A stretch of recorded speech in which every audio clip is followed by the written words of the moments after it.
all the adult stuff that we've wrapped around tennis has stopped a lot of the learning and a lot of the fun.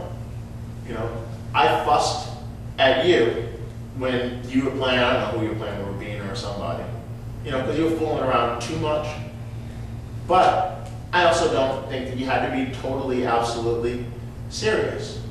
That, how much did I say to you and Pranav this summer when you guys were over hitting? I mean, I might have said something a couple times, but not very much, right? Most of the time you guys spent the hour there while I was doing the young kids program, and you guys went over and hit.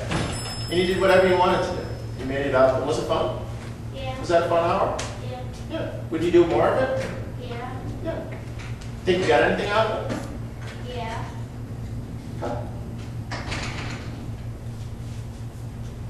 That's how they learn. That's how they learn. All the stuff, I purposely didn't answer your question to you the other day. You know that, do you realize that I didn't answer something that you asked me?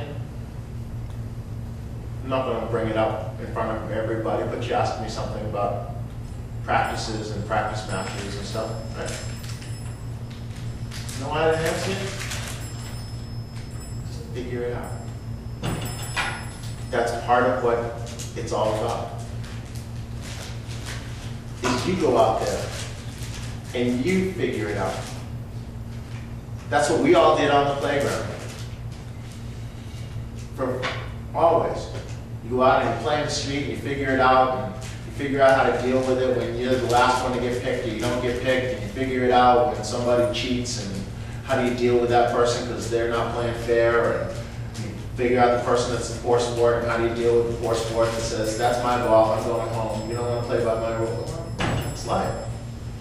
All of those things, those same people act the same way in jobs and everything else. That's what you said. I used to do that. I'm not out. That's my stuff. I'm gone. Safe. So I got to say the rules. That's life. We've taken away from them their ability to learn how to deal with all of those things. And we're going to end up, and I hate to go on, but here's all the other stuff that we're learning. We're creating a handicap generation because they don't learn those things that we learned through free play. And I've been lamenting it for a long time, and 2 years ago Kim wrote a story on it for Frisco Style magazine. And what were they telling you about free play? I mean, you talked to some of the best experts in the country researching that story, right? And what did they say? Just the fact that it's not happening is going to have a huge impact on this generation of kids, all the things that they're not learning how to do. They can't negotiate. They don't even know how to negotiate because they think it's a negative thing that's going to end in a fist fight. So they walk away and they don't learn their ability with their imagination or just the building of their bodies because they're not running around. And it's building to have everything so structured and to not be able to just go out and make their own rules and create games and stuff is having a negative impact on their development. You know, Kim, that's so true. Let's say go out to eat dinner sometime, right?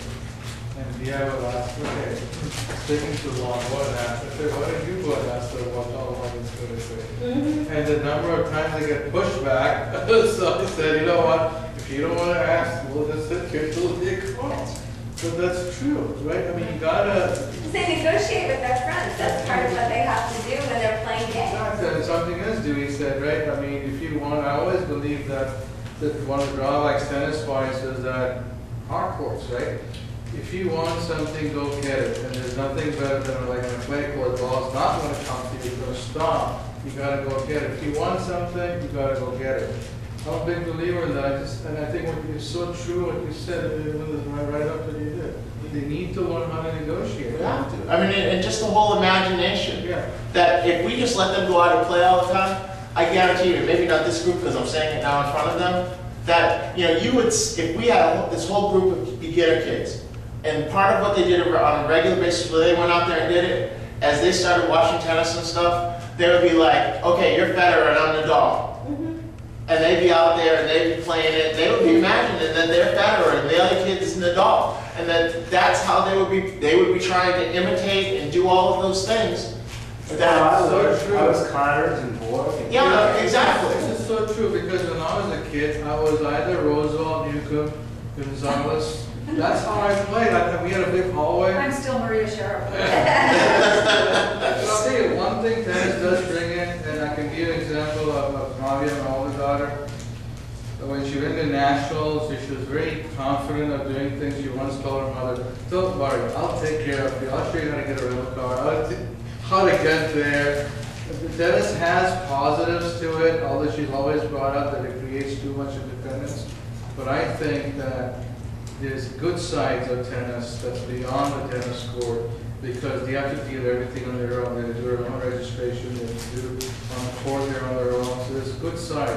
I always have a problem when I see in tournaments parents carrying the kids' bags. I'm dead against that. In fact, I told somebody who was here with Dewey a year ago, just a few months ago, he had a bag carry in Arlington. I said, "Hey, you want to be a tennis player? You need to carry your own bag and your own water."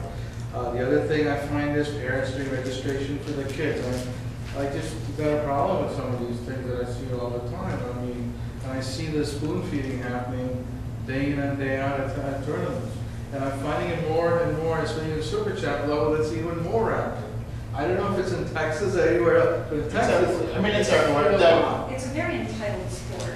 Yeah, it's just, you know, Only for those who allow it to be that Yeah, way. exactly. you have to fight I mean, you're sort of in this realm where, Right. I mean, But, you know, the kids that, I was reading something somewhere where it talked about kids cheating, meaning they're calling a ball out that was really in, yada, yada.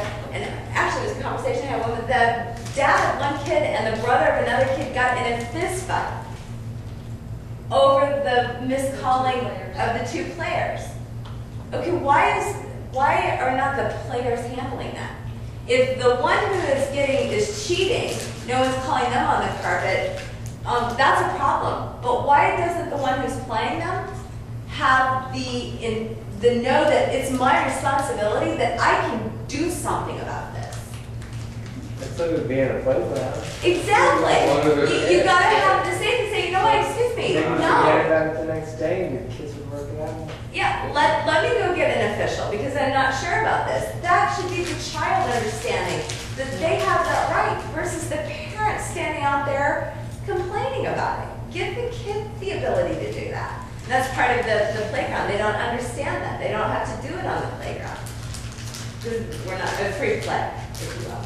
But those kids gotta know. they don't have to, in general, I think they don't need to make decisions like they used to. I mean, you know, if look at your kids going into the workforce now, they can't make so the decisions. hands are held all over They the can't, place. because they can call their parents and call their Yes, cell and it's phone not every just day and ask. Do you actually find that in HR?